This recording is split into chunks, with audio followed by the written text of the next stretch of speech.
Imagine you are driving down a massive, newly constructed highway.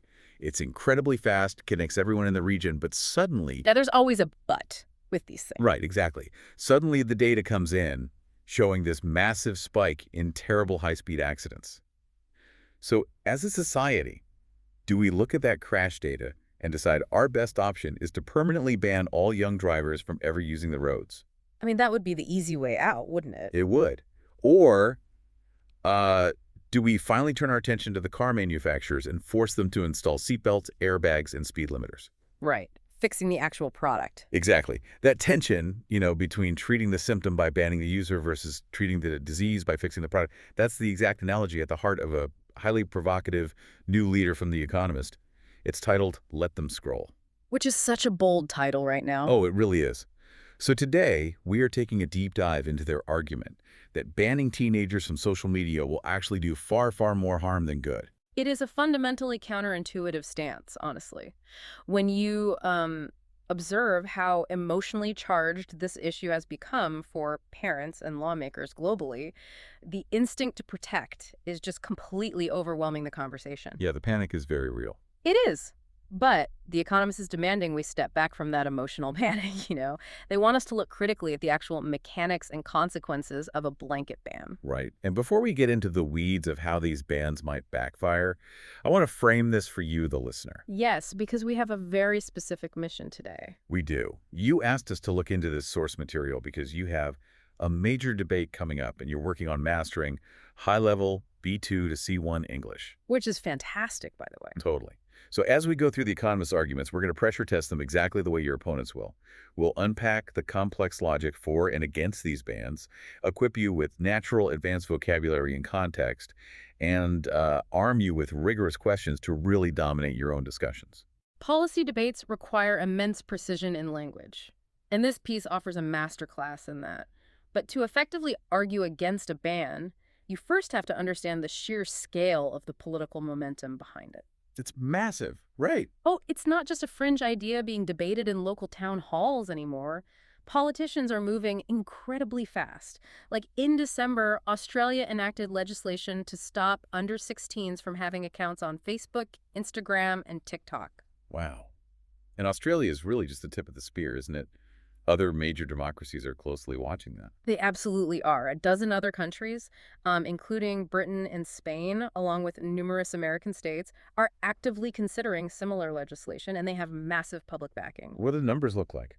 Well, the polling data cited in the article shows over 70% of Britons and 2/3 of Americans fully support these under 16 bans. Honestly, I can completely understand the psychology behind that polling. I mean, if you talk to any parent today, they are just terrified. Yeah, it's a very scary landscape. It is. We are seeing these heartbreaking, highly publicized tragedies involving kids being coerced into sharing explicit pictures or, algorithms relentlessly feeding eating disorder and self-harm content to deeply vulnerable teenagers. Which is horrifying. Totally horrifying. And even if a family hasn't experienced a severe crisis like that, there's this pervasive low-level anxiety that social media is systematically making an entire generation more reserved and lonely and anxious. Right, and that anxiety is compounded by what's basically a severe collective action problem. How do you mean? Well, the source points out that even highly confident, engaged parents feel completely trapped by this dynamic. A parent might desperately want to take their child's smartphone away, right? Yeah. But they are paralyzed by the fear that their child will become a total social outcast if they're the only kid in their peer group without access to the group chats. Right. Everyone wants to get off the ride, but nobody wants to be the first one to jump. Exactly, which makes a government-mandated ban seem like this miracle cure. It just takes the burden off the parents. But The Economist counters this by looking at the macro data, don't they? They do. They argue that despite these very real, devastating individual tragedies, the evidence that social media causes mass, widespread damage to youth mental health across the entire population is actually surprisingly limited. Which feels wild to say out loud given the panic. It does, but it's a crucial distinction for a policy debate. The article states that using social media bans as a precaution, pending conclusive findings, is incredibly dangerous. Okay, let's pause there for our listener. conclusive. Yes, great word. To say we lack conclusive findings means we do not have undeniable, definitive proof that puts an end to the doubt. Right, so the broader scientific community does not yet have conclusive evidence pointing to social media as the singular root cause of the mental health crisis. Exactly. So if you're standing at a podium in your debate and you need to acknowledge the heavy emotional weight of your opponent's argument while still demanding rigorous evidence, here is a model phrase you can use. You can say, and listen closely, while it's completely understandable that parents are terrified, we have to look at whether the proposed solution actually matches the evidence. Oh, that's really strong. It validates the very real human feeling in the room, but it aggressively pivots the focus back to the facts. Right, and that rhetorical pivot forces the discussion away from anecdotes and back to policy. Because if the evidence of mass harm isn't conclusive, we really have to ask why these policies are suddenly sweeping the globe. Yeah, what's the real motivation? Well, I have to push back on the lawmakers here. The article notes politicians seem only too happy to seize on a measure that pleases voters from all parties. Which is rare these days. Very rare. Yeah. In our hyper-polarized world, nobody agrees on anything, except, apparently, this. So are these bans actually about protecting kids, or are they just an incredibly easy, popular political win? The cynical view, which the source definitely hints at, is that a ban is a massive distraction. If a policy is popular but scientifically murky, the next logical step is to test how it holds up in the real world. Right, the actual enforcement. Yes, we have to examine the practical reality. And what The Economist points out is that, practically speaking, enforcement mechanisms are profoundly flawed. Flawed is an understatement. Huh? The examples of kids evading these rules are almost comical. Oh, the face scrunching. Yes. The article mentions Australian teenagers who are already bypassing the new age verification cameras. The AI is supposed to scan their faces to confirm they're over 16, right? Yeah. And these kids are literally just scrunching up their faces to artificially age themselves for the webcam. They are completely defeating a national legislative effort with a facial tick. It's hilarious, but it illustrates a fundamental misunderstanding of the target demographic. I mean, teenagers are digital natives. They understand the architecture of these systems better than the regulators do. Without a doubt. But beyond the technical workarounds, there is this insurmountable definitional problem. Like, how do you legally classify what constitutes social media? Oh, you run into a wall immediately with that. Huh. Looking at the Australian model, they decided to exempt WhatsApp and multiplayer online games from the ban. Right. But if you spend 5 minutes talking to a middle schooler, multiplayer gaming lobbies and massive group chats are exactly where some of the most intense cyberbullying and social exclusion actually happen. The Australian government exempted those platforms because banning messaging apps outright would have been seen as unbelievably draconian. Let's highlight that for the listener, draconian. Yes, a draconian law is one that is excessively harsh or severe. Preventing a 14-year-old from texting their mother to ask for a ride home or, collaborating on a school project via WhatsApp is draconian. Right. But the moment you carve out exemptions to avoid being overly harsh, you leave open the very channels where peer-to-peer harm occurs. And it gets much darker than just group chat bullying, unfortunately. The Economist brings up the dark web danger, and the psychological mechanism here is terrifying. It really is. If a government aggressively blocks kids from mainstream, highly moderated sites like Instagram or TikTok, the underlying human desire to connect online doesn't just evaporate. No, it just goes underground. Exactly. You just force those kids into obscure, unmoderated corners of the internet. You are actively pushing them into spaces populated by predators. And the psychological toll of that shift is profound. Imagine a teenager who evades a government block, navigates to a fringe forum, and is approached by a predator. Yeah, that's a nightmare scenario. Because that teenager had to break the law and deceive their parents just to access the site in the first place, they're trapped. They are far less likely to report the danger to an adult, because doing so requires confessing to their initial transgression. Wow. So a ban effectively severs the open line of communication between parent and child, which is the foundational element of child safety. It's a chilling realization. A policy designed to protect them actively forces them into silence. Yeah. And then there's the concept child protection groups referred to as the cliff edge. Let's say the ban works perfectly. You successfully delay all access to social media until a kid turns 16. Okay, best case scenario. Right. But they don't magically develop digital literacy on the morning of their 16th birthday. They gain sudden, unrestricted access to the entire digital ecosystem with zero prior experience navigating its complexities. Right. They haven't spent years learning how to curate a feed or how to identify and block a bad actor. Or how to critically evaluate misinformation. It's literally like trying to teach a kid how to swim by keeping them completely away from the water. No shallow end, no kiddie pool, no supervised splashing. Nothing. And then, on their 16th birthday, you just toss them directly into the deep end of the ocean and expect them to swim laps. You've manufactured a massive false sense of security for the parents, but left the teenager completely unequipped to survive the currents. Which is exactly why actual child protection experts, the people working on the ground with vulnerable youth, often fiercely oppose outright bans. They advocate for a gradual introduction, like a system with training wheels. Okay, so bans fail on a practical enforcement level. But The Economist takes the argument a step further, and this is a vital point for a debate arsenal. They argue that by banning social media, we aren't just failing to protect kids. No, we are actively depriving them of essential, irreplaceable benefits. Right. We so often view the internet purely through the lens of risk. But for many adolescents, it's a profound blessing. We really have to consider marginalized youth. Absolutely. Think about a teenager who is isolated because of their geographic location in a rural town. Or because of their sexuality, or because they're neurodivergent and struggle to connect with the neurotypical peers in their physical school. Yes, for those kids, the internet isn't a frivolous distraction. It is a vital lifeline. It broadens their horizons and provides a window to fresh places and communities that actually understand them. And beyond pure social connection, it serves as their primary informational hub, too.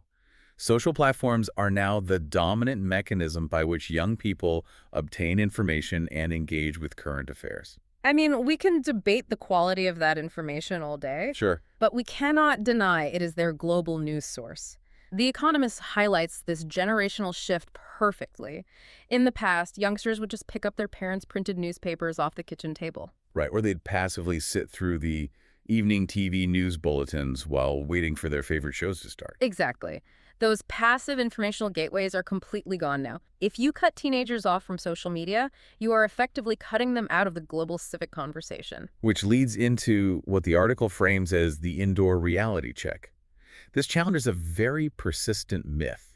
There's this romanticized assumption among adults that if teenagers are turfed off TikTok, they will suddenly rediscover the great outdoors. Oh, let's unpack turfed off in this context for the listener. Good catch. To be turfed off is to be forced to leave a place or a platform, usually abruptly and against your will. Right. So the adult fantasy is that if kids are turfed off their screens, they'll instantly revert to this idyllic 1950s childhood, building tree houses, riding bikes until dusk, and poring over classic literature in the grass. But they won't. They will just slump in front of their video game consoles or binge-watch streaming services. And the reason why is the most damning critique of the adults in this whole debate. Yes, hit us with it. As the article bluntly states, parents long ago stopped letting their kids hang around outside with friends. The irony there is just staggering. It really is. Over the last few decades, adults systematically dismantled the physical public spaces for children. Due to an exaggerated fear of stranger danger, a rise in car-centric urban planning, and a shift toward hyperprotective parenting. We actively chase children indoors. We did. We made it socially unacceptable and sometimes legally questionable for groups of teenagers to just loiter in a physical neighborhood. And having physically chased them out of the real world and locked them indoors, adults are now turning around and trying to prohibit their free time in the digital spaces they've retreated to. Exactly. We destroy the physical neighborhood, so they built a digital one, and now we want to bulldoze that too. If you are building an argument against a ban, this is a phenomenal angle to leverage in your debate. You can introduce it with another strong debate phrase. Let's hear it. You can say, it's crucial to consider the unintended consequences. If we remove this digital space, what are we actually replacing it with? That is so good. It forces your opponent to defend the reality of an isolated indoor teenager rather than an imaginary kid playing in a meadow. It's a devastating counter-argument. But, okay, if we accept that the digital neighborhood is here to stay and we shouldn't just ban the users, whose responsibility is it to make the neighborhood safe? This is where the source material shifts focus entirely. We move from regulating the teenager to heavily regulating the tech giants. The philosophy shifts to safety, not silence. Currently, Lawmakers are placing the entire burden of digital safety on parents to police the devices, or on the kids to simply exercise immense self-control. Which is absurd. It is. Yeah. The Economist argues that regulators need to force web firms to open up their algorithmic black boxes. Tech companies must hand over the raw, internal data on teen usage so independent researchers can definitively figure out which specific features cause psychological harm. Wait, why do independent researchers need to do that? Don't the tech companies already know what they're doing to kids? Oh, they know exactly what they are doing. The platforms are meticulously engineered for the attention economy. Their business model relies entirely on maximizing time on device to serve more advertisements. They are essentially treating teenagers like gamblers in a casino. Exactly. We're talking about interfaces with endless scrolling, which completely removes any natural stopping point or cue for the brain to disengage. We're talking about auto-playing videos that serve up the next hit of dopamine without requiring any conscious prompting from the user. It really is a slot machine in their pocket. It is. And those are deliberate algorithmic design choices. They are not inevitable features of the internet. Regulators must demand that tech giants fundamentally rethink and remove those addictive features for young users. Furthermore, they need to mandate stricter moderation of the content being served, coupled with genuine age verification. Right. And to be clear, the goal of age verification wouldn't be to lock kids out, but to ensure that an adult and a 13-year-old are served completely different digital experiences.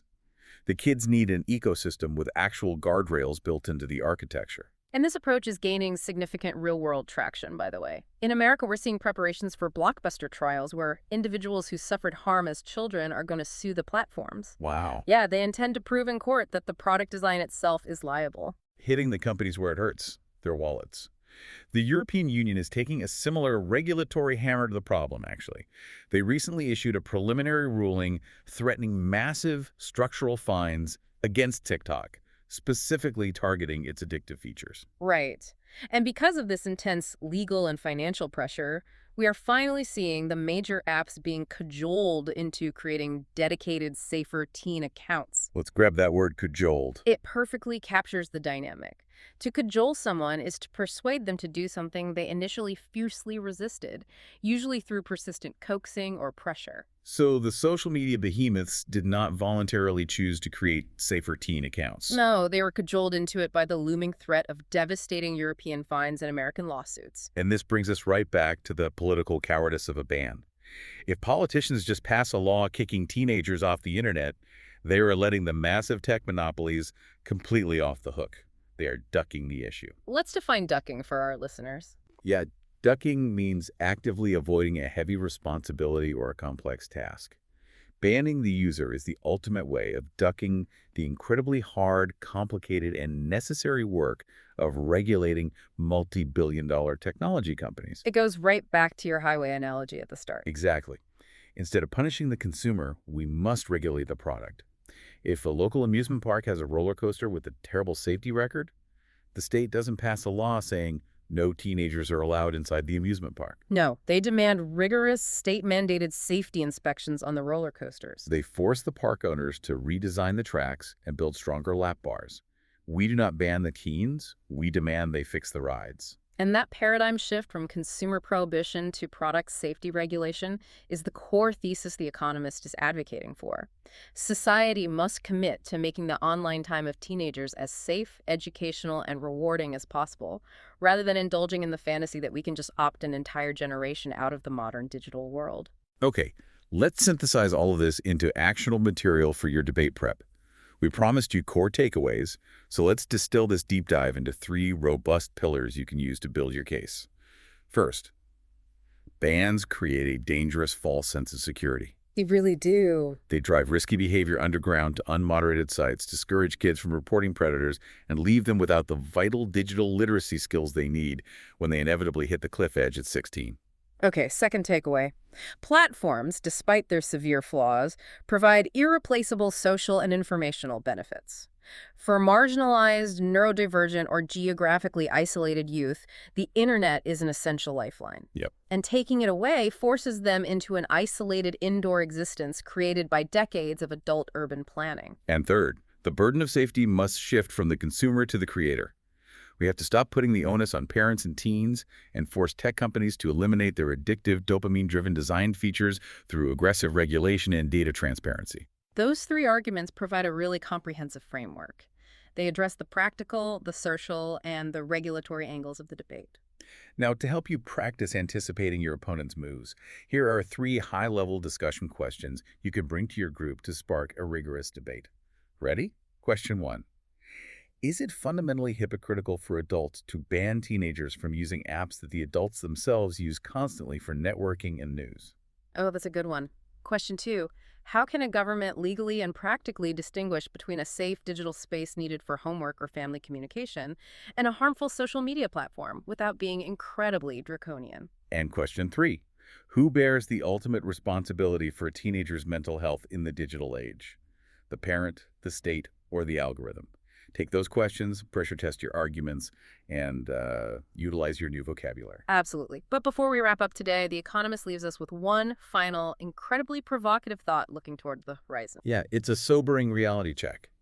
We are currently watching governments completely struggle to manage social media, a technology that has been mainstream for well over a decade. Right. Politicians are throwing up their hands, looking for the easy out of a ban and ducking the hard regulatory work.